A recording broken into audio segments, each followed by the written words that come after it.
Sakarya bir insandır, su misalı. Kıvrım kıvrım akar ya. Bir yanda akan benim, bir yanda Sakarya. Su akar yokuşlardan hep basamak basamak. Benimse alın yazan yokuşlarda susamak.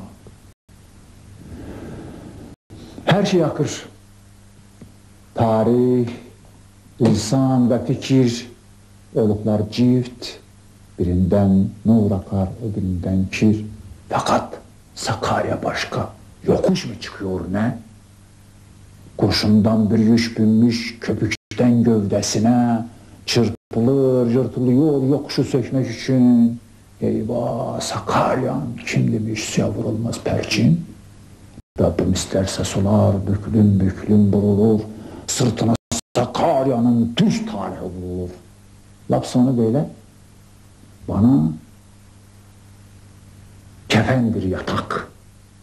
Sana ölümdür havuz. Havuzlar dikilmiş bende. Sen kıvrıl, ben gideyim. Son peygamber kılavuz.